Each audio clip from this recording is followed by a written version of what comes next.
नमस्कार दोस्तों, all exam guide गुरु के यूट्यूब चैनल पर मैं सुजीत पांडे आप सभी का स्वागत करता हूं। यहां पर आपके लिए कंप्यूटर के 30 साल से बार बार पूछे गए क्वेश्चन कराने जा रहे हैं, रिवीजन करा रहे हैं। बहुत ही अच्छे क्वेश्चन हैं, कई क्वेश्चन आपने पढ़े होंगे, कई क्वेश्चन आपके लिए नए होंगे। प्लीज इस वीडियो को पूरा देख लेना यदि कंप्यूटर अच्छे से आपको कंप्यूटर के 2-3 क्वेश्चन हर एग्जाम में आते हैं तो स्कोर करना है। प्लीज अच्छे से शिद्दत से इस वीडियो को देख लीजिए। पहला क्वेश्चन, कंप्यूटर का आविष्कारक किसे कहा जाता है? तो कंप्यूटर के आविष्कारक चार्ल्स बेबेज को कहा जाता है। 1830 के समय इन्होंने कंप्यूटर का आविष्कार किया था। अगला क्वेश्चन देखिए, इसमें पूछा गया है कंप्यूटर फादर ऑफ कंप्यूटर मतलब कंप्यूटर का पिता किसे कहा जाता है? तो चार्ल्स बेबेज को कंप्यूटर का पिता कहा जाता है। आविष्कारक हैं इसलिए इनको पिता भी कहा जाता है। अब बात आती है इलेक्ट्रॉनिक कंप्यूटर। तो इलेक्ट्रॉनिक कंप्यूटर के आविष्कारक कौन है? तो जॉन मोचली और जे प्रेस्पर एकर्ट, ये इलेक्ट्रॉनिक कंप्यूटर के आविष्कारक कहलाते हैं। भारत में कंप्यूटर का आविष्कार कब और कहां हुआ था? तो भारत के अंदर सबसे पहले कलकत्ता में हुआ था, जो हमारा गवर्नमेंट डिपार्टमेंट है, भारतीय सांख्यिकी संस्थान, इंडियन स्टैटिकल्स इंस्टीट्यूट, इसके द्वारा 1952 में कंप्यूटर का आविष्कार सबसे पहले किया गया था। भारत की बात हो रही है।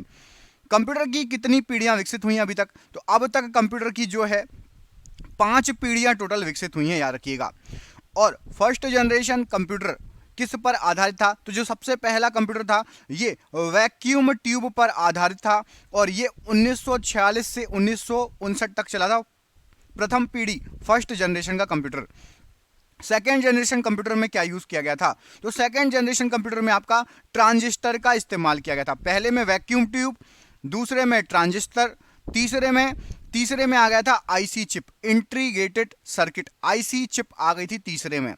चौथे में क्या किया गया था? तो चौथे में आ गया था आपका VLSI, very large scale integration. पहले में क्या था? वैक्यूम ट्यूब, दूसरे में ट्रांजिस्टर, तीसरे में आईसी, चौथे में वीएलएसआई और पांचवें में अभी आपको बता दूं, पांचवें में आ गया है वीएलएसआई का भी एडवांस यूएलएसआई। ठीक है, याद रखना। अगला क्वेश्चन देखिए, सबसे पहला कंप्यूटर का नाम क्या था? तो सबसे पहला कंप्यूटर अबेकस था, याद रखना। प्रथम इलेक्ट्रॉनिक कंप्यूटर कब बना था? तो नवंबर 1945 में एनियाक नाम का, मतलब electronic numerical integrator and computer, ENIAC ये इसका फुल फॉर्म था। ये बनाया था जॉन मोचली और जे प्रेसप एकर्ट ने, इसलिए इनको बोला जाता है इलेक्ट्रॉनिक कंप्यूटर का पितामह, याद रखिएगा। चलिए अगला क्वेश्चन देखिए। अगले क्वेश्चन में आपसे पूछा गया है विश्व का सबसे तेज कंप्यूटर का नाम क्या है? तो फुगाकू, ये जापानी सुपर कंप्यूटर है, विश्व का सबसे तेज कंप्यूटर। ये अपडेट होते रहते हैं तो गूगल पे सर्च करते रहना, आपके एग्जाम तक ऐसा नहीं कहीं और किसी ने बना लिया हो। ठीक है, चाइना भी वर्क कर रहा है। भारत में निर्मित पहला कंप्यूटर का नाम क्या था? तो सिद्धार्थ सबसे पहला कंप्यूटर था जो कि भारत में निर्मित था।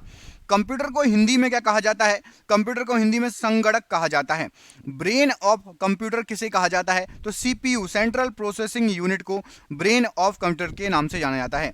कंप्यूटर के फिजिकल डिवाइस को क्या कहा जाता है? तो कंप्यूटर का जो फिजिकल डिवाइस होता है इसको हार्डवेयर कहा जाता है। अबेकस का आविष्कार कहां किया गया था? तो चीन में अबेकस का आविष्कार किया गया था। सीपीयू और प्राइमरी मेमोरी कहां होती है?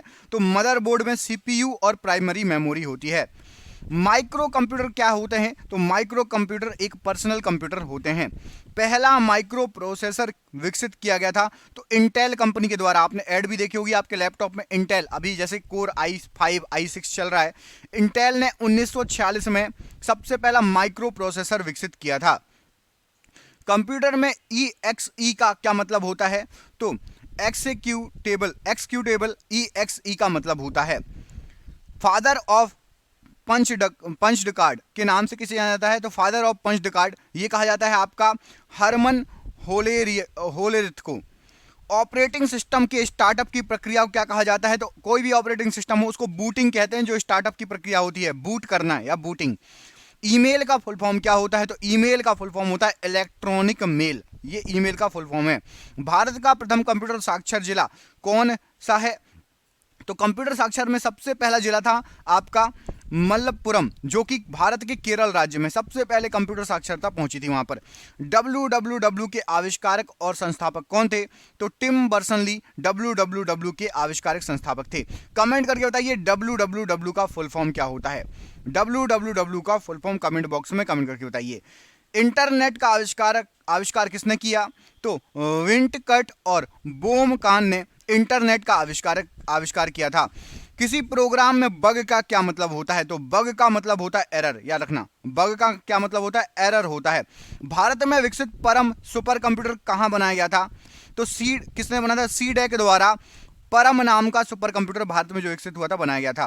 कंप्यूटर की परमानेंट मेमोरी किसे कहते हैं? तो रोम को कंप्यूटर की परमानेंट मेमोरी कहते हैं। रोम का फुल फॉर्म कमेंट बॉक्स में कमेंट करके बताइए, रोम का फुल फॉर्म। और टेम्परेरी मेमोरी होती है रैम, रैम का फुल फॉर्म, ठीक है। परमानेंट रोम, टेम्परेरी मेमोरी रैम, दोनों का फुल फॉर्म बताइए। आप मोबाइल में भी सुनते होंगे 3 GB रैम है, 4 GB रैम है, 8 GB रैम है, मोबाइल जो आप यूज करते हैं। कंप्यूटर की पहली विकसित भाषा कौन सी थी? तो फोर्ट्रॉन कंप्यूटर की सबसे पहली विकसित भाषा थी। लेजर प्रिंटर में कौन सा लेजर प्रयोग में लाया जाता है? तो अर्धचालक लेजर प्रयोग में लाया जाता है लेजर प्रिंटर में। आईसी चिप बनाने में किसका इस्तेमाल किया जाता है? तो सेमीकंडक्टर का इस्तेमाल किया जाता है आईसी चिप बनाने के लिए। अगला क्वेश्चन देखिए, आईसी चिप बनाने के लिए कौन सा सेमीकंडक्टर यूज होता है? तो मोस्टली सिलिकॉन यूज होता है। अभी सिलिकॉन की कमी भी हो गई थी, आपने देखा होगा कि सेमीकंडक्टर आईसी चिप नहीं बन पा रहे थे। इंटीग्रेटेड सर्किट चिप मतलब आईसी चिप का फुल फॉर्म है ये, का आविष्कार किसने किया? तो जे.एस. किल्बी ने आईसी चिप का आविष्कार किया था। माइक्रोसॉफ्ट के सह संस्थापक कौन हैं? तो पॉल एलन, ये माइक्रोसॉफ्ट के सह संस्थापक थे। कंप्यूटर साक्षरता दिवस कब मनाया जाता है? तो 2 दिसंबर को कंप्यूटर साक्षरता दिवस मनाया जाता है। वेब पेज के कोड को लिखने के लिए लैंग्वेज का प्रयोग किया जाता है। तो HTML लैंग्वेज का प्रयोग किया जाता है वेब पेज के कोड को लिखने के लिए। HTML का फुल फॉर्म क्या होता है? Hyper text markup language. Copy और कट की टेक्स्ट या ऑब्जेक्ट स्थायी रूप से कहां स्टोर होती है? तो क्लिपबोर्ड में स्टोर हो जाती है, जो हम कॉपी करते हैं, कट करते हैं। कंप्यूटर स्क्रीन पर ब्लिंक होने वाला प्रतीक क्या है? तो कर्सर जो है ये ब्लिंक होता रहता है कंप्यूटर स्क्रीन पर, उसको कर्सर कहते हैं। मदरबोर्ड के कंपोनेंट्स के बीच डाटा और इंफॉर्मेशन किस माध्यम से ट्रेवल करती हैं? तो मदरबोर्ड में जो कंपोनेंट में डाटा और इंफॉर्मेशन जाती है वो बसेस के रूप में जाता है, याद रखना, ठीक है। मदरबोर्ड में बस की गति की इकाई क्या है? तो बस की गति हम MHz मेगाहर्ट्ज से नापते हैं। द्विआधारी अंकन पद्धति क्या होती है? तो बाइनरी या द्विआधारी आपका होता है 1 और 0। इनपुट डिवाइस बताइए क्या क्या है? तो इनपुट डिवाइस हम देख लेते हैं मुख्य। देखिए आपका कीबोर्ड इनपुट डिवाइस होता है, माउस इनपुट डिवाइस होता है, स्कैनर इनपुट डिवाइस होता है, जॉयस्टिक ये भी इनपुट डिवाइस है, लाइट पेन इनपुट डिवाइस कहलाती है, माइक्रोफोन इनपुट डिवाइस है, बार कोड रीडर जो आप सामान खरीदने जाते हैं सुपरमार्केट में और वो लाल कलर की रेज निकलती है वो भी आपकी इनपुट डिवाइस है, ग्राफिक्स टैबलेट भी इनपुट डिवाइस में आता है, वेब कैम आपका जो कैमरा होता है वो भी इनपुट डिवाइस कहलाता है, ट्रैक बॉल भी एक इनपुट डिवाइस कहलाती है। अब आपको बताना है, कुछ क्वेश्चन पढ़ लेते हैं। कीबोर्ड तथा माउस क्या है? तो कीबोर्ड और माउस ये इनपुट डिवाइस कहलाते हैं। जॉयस्टिक का उपयोग किसके लिए होता है? तो गेम खेलने के लिए जॉयस्टिक का यूज होता है। ट्रैक बॉल किस हार्डवेयर से मिलता जुलता है? तो ट्रैक बॉल ये माउस से मिलता जुलता है। कंप्यूटर में आउटपुट डिवाइस क्या काम करती है? तो कंप्यूटर की आउटपुट डिवाइस जो रहती है सीपीयू से प्रोसेस डाटा को यूजर तक पहुंचाना, बाहर निकालना। अब हम पढ़ लेते हैं कुछ मुख्य आउटपुट डिवाइस। अभी इनपुट पढ़ी थी, आउटपुट देख लीजिए। स्पीकर, कंप्यूटर का जो स्पीकर होता है वो आउटपुट डिवाइस है। जीपीएस हेडफोन आउटपुट डिवाइस है। मॉनिटर आउटपुट डिवाइस है। प्रिंटर भी आउटपुट डिवाइस है। प्रोजेक्टर आउटपुट डिवाइस है। साउंड कार्ड आउटपुट डिवाइस है। वीडियो कार्ड आउटपुट डिवाइस है। ब्रेल रीडर भी आउटपुट डिवाइस है। ये सभी आउटपुट डिवाइस हैं। अब इनपुट से आउटपुट में रूपांतरण किसके द्वारा किया जाता है? तो CPU central processing unit input से आउटपुट डिवाइस का रूपांतरण करती है। कंप्यूटर के प्रोसेसर की गति को किस यूनिट में मापा जाता है? तो कंप्यूटर के प्रोसेसर की गति को हर्ट्ज में मापा जाता है। कंप्यूटर के डाटा प्रोसेसिंग पावर को किस यूनिट में मापा जाता है? तो डाटा प्रोसेसिंग को मिलियन इंस्ट्रक्शन पर सेकंड MIPS के रूप में मापा जाता है। कंप्यूटर के मेन सर्किट को क्या कहा जाता है? तो कंप्यूटर का मेन सर्किट मदरबोर्ड कहलाता है। सीपीयू की स्पीड मापने के लिए किस पैरामीटर का यूज होता है? तो क्लॉक स्पीड का यूज होता है सीपीयू का पैरामीटर मापने के लिए। सीपीयू और मेमोरी के बीच में डाटा ट्रांसफर करने के लिए किसका उपयोग किया जाता है? तो डाटा बस का यूज किया जाता है मेमोरी ट्रांसफर करने के लिए। कंप्यूटर से डिलीट हुई सभी फाइलें कहां रिसाइकिल की जाती हैं? रिसाइकिल बिन में पहुंच जाती हैं। वहां से आप परमानेंट डिलीट कर सकते हैं। कंप्यूटर स्क्रीन पर माउस के द्वारा किसी ऑब्जेक्ट को खींचकर एक जगह से दूसरी जगह पर ले जाने को क्या कहा जाता है? तो माउस से खींचकर ले जाओगे तो ड्रैग एंड ड्रॉप कहा जाता है इसको। किसी फाइल की प्रॉपर्टीज को देखने या एक्सेस करने के लिए माउस के कौन से बटन का यूज किया जाता है? तो पहले राइट क्लिक करेंगे, उसके बाद उसकी प्रॉपर्टी में जाएंगे, तब जाके आप जो है उसको प्रॉपर्टी को देख पाएंगे। फ्लॉपी डिस्क से डेटा कहाँ रिकॉर्ड होता है? तो फ्लॉपी डिस्क से ट्रैक में डेटा रिकॉर्ड होता है। कंप्यूटर का वह भाग जिसे हम छू सकते हैं, तो हार्डवेयर वह भाग है जिसे हम छू सकते हैं।